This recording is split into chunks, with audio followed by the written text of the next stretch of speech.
आज हम इसी बारे में बात करेंगे कि अगर आप बिगिनर हो तो क्या 3 चीज़ें हैं जिसके बारे में आपको ज़्यादा फोकस करना चाहिए और जिसके ऊपर आपको ज़्यादा काम करना चाहिए। कि सबसे पहले आपको बल्किंग का मतलब पता होना चाहिए कि आप बल्किंग कर क्यों रहे हो। सबसे पहले आपको व्हाय पता होना चाहिए। जब आपने व्हाय ढूंढ लिया, उसके बाद आपको ये पता होना चाहिए कि बल्किंग और लीन मसल बिल्डिंग में क्या डिफरेंस है। आपको ये 2 चीज़ों के बारे में डिफरेंस पता होना बहुत ज़्यादा ज़रूरी है। बिकॉज बल्किंग एक डिफरेंट चीज है और लीन गेनिंग एक डिफरेंट चीज है।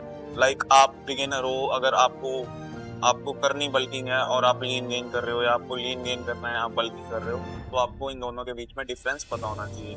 उसके बाद हम बात करते हैं जो टॉप 3 चीजें हैं। तो इस वीडियो को एंड तक जरूर देखना, बहुत ही ज्यादा हेल्पफुल और बहुत ही ज्यादा इफेक्टिव होने वाली है अगर आप बल्किंग कर रहे हो या करने का सोच रहे हो। फर्स्ट चीज आती है ट्रैकिंग मैक्रोज।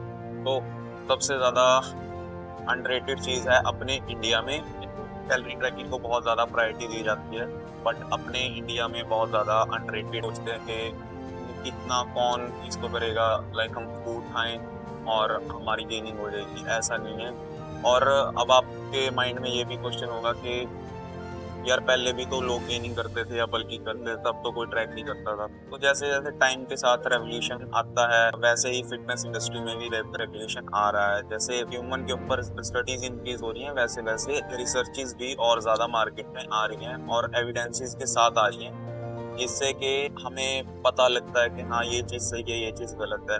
उस टाइम पे उतने रिसोर्सेज नहीं थे और इतनी रिसर्चेज नहीं थी। आज के टाइम में रिसर्चेज बहुत ज्यादा हैं और रिसोर्सेज बहुत है। तो इसलिए हमें टाइम के साथ खुद को भी अपग्रेड करना होगा और अपनी फिटनेस इंडस्ट्री को भी अपग्रेड करना होगा। तो इसलिए कैलोरी ट्रैकिंग बहुत जरूरी है। और इसके जो बेनिफिट हैं वो सबसे पहले आता है कि हम एक्सेस बॉडी फैट स्टोर नहीं करेंगे। लाइक अगर हम बल्किंग कर रहे हैं तो आपने देखा होगा कि कई लोग बल्किंग में बहुत ज्यादा ओवर फैट गेन कर लेते हैं। तो ये सबसे बड़ी मिस्टेक है। और ये क्यों होता है? क्योंकि वो कैलोरीज को ट्रैक नहीं करते हैं और उनसे उनके ऑर्गन्स पे बहुत ज्यादा इफेक्ट पड़ता है in long run. Short term में नहीं पड़ेगा। सो सबसे पहले मैंने भी यही गलती की थी, मैंने फैट लिया था और बहुत ज्यादा हाई कार्बोहाइड्रेट लिए थे। उस टाइम कितना गाइडेंस भी नहीं थी, तो उससे मेरी बॉडी में क्या साइड इफेक्ट हुए, मेरी बॉडी में ऑलमोस्ट सारे कहीं स्ट्रेच मार्क्स पड़ गए थे और चेस्ट पे, आर्म्स पे, ठीक है, स्टमक पे, सारी जगह स्ट्रेच मार्क्स पड़ गए थे। इसीलिए हमें फैट को कम से कम स्टोर करके मसल को ज्यादा से ज्यादा गेन करना है। तो ये इसका फर्स्ट पॉइंट है जो इसके बेनिफिट्स हैं। और जो सेकंड पॉइंट आता है वो है कि हमारी वेस्टेज बचती है फूड की। तो अगर हम फूड को अच्छे से ट्रैक कर रहे हैं, कैलोरीज को ट्रैक कर रहे हैं, तो हमें पता है कि कितनी हमारी बॉडी को रिक्वायरमेंट है और कितना हमें कंज्यूम करना है। उससे हम एक्सेस कंज्यूम नहीं करेंगे तो कहीं ना कहीं हमारी जो वेस्टेज है फूड की वो बचेगी और कहीं ना कहीं हमारी जो मनी है वो भी सेव होगी। सेकंड पॉइंट आता है वर्कआउट इफेक्टिवली। ये चीज तो हम सबको पता है कि वर्कआउट कितना जरूरी है जब हम गेनिंग करते हैं या कोई भी फैट लॉस करते हैं। बट स्ट्रेंथ ट्रेनिंग सबसे ज्यादा जरूरी होती है जब हम हाइपरट्रॉफी कर रहे हैं या मसल बिल्डिंग कर रहे हैं। इसमें एक जो सबसे बड़ी लोग गलती करते हैं वो करते हैं एक्सेस में वर्कआउट करना, एक्सेस में बॉडी को ट्रेन करते हैं। जिससे होता क्या है कि आपकी बॉडी बहुत ज्यादा ओवर ट्रेन होती है, बहुत ज्यादा स्ट्रेस में होती है और हम बिना अपनी बॉडी की कंपोजिशन को समझे हुए, बिना बॉडी के मसल्स के ओरिजिन इंसर्शन को समझे हुए ये सब चीजें करते हैं। चलो आप बिगिनर हो, आपको उतना इसके बारे में नहीं पता होगा, बट आपको बेसिक पता होना चाहिए। और अगर आपको नहीं पता तो किसी सीनियर से पूछिए, उनसे अपना वर्कआउट प्लान डिजाइन करवाइए। ये नहीं कि किसी भी इन्फ्लुएंसर ने डाला या मैंने डाला आप कोई सेम चीज फॉलो कर रहे हो, तो ये बिल्कुल गलत है। आपको एक मैं सिंपल एग्जांपल से समझाता हूँ कि सपोज करो राम है और राम को 6 महीने हुए वर्कआउट करते हुए और वो 6 महीने से बेंच प्रेसेस कर रहा है और उसका गोल है मसल हाइपरट्रॉफी करना और चेस्ट को ज्यादा ब्रॉड और उसको फिट देना।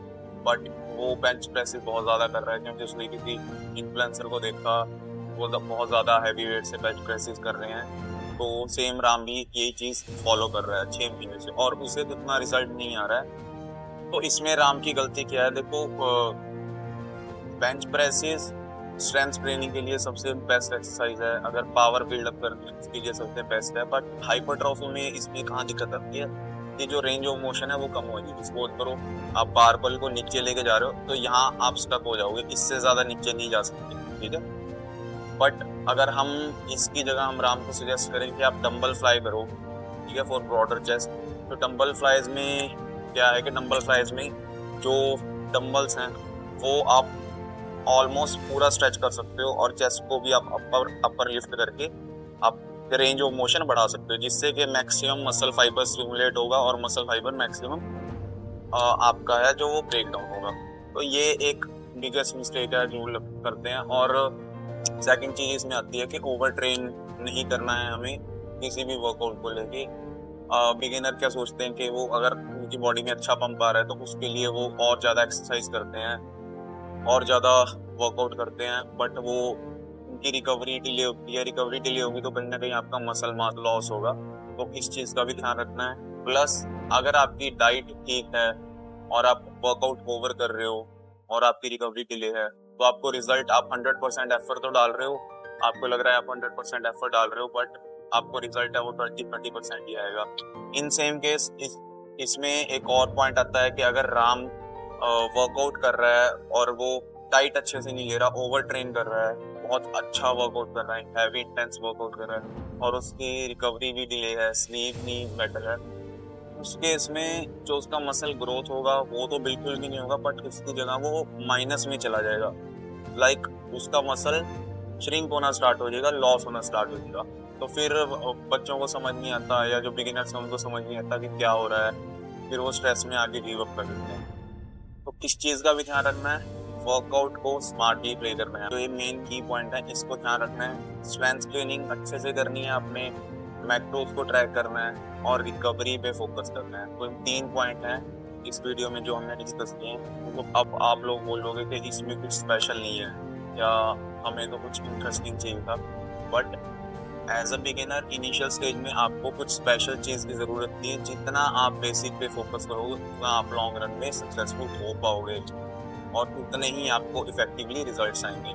तो आप बेसिक को आज फॉलो करो, आप साल 2 साल बाद एक ऐसे लेवल पे पहुंचोगे जहाँ पे आपको एक स्पेशल चीज की जरूरत है, क्योंकि आपकी ओवरऑल बॉडी ग्रोथ कर चुकी होगी। उसके बाद कुछ कहीं ना कहीं लैग पॉइंट होता है, कुछ किसी का चेस्ट वीक है, किसी का ट्राइसेप वीक है, ट्राइसेप का लॉन्ग हेड वीक है, शॉर्ट हेड वीक है, तो उस केस में आप बाद में उस चीज पे वर्क कर सकते हो। बट इनिशियल स्टेज में आपको बेसिक पे फोकस करना है। जैसे हम बच्चों को देखते हैं या जो हमने सीखा है नर्सरी में, बेसिक्स बहुत ज्यादा जरूरी थी, ठीक है, उसके बाद धीरे धीरे करके और सब्जेक्ट्स ऐड ऑन हुए।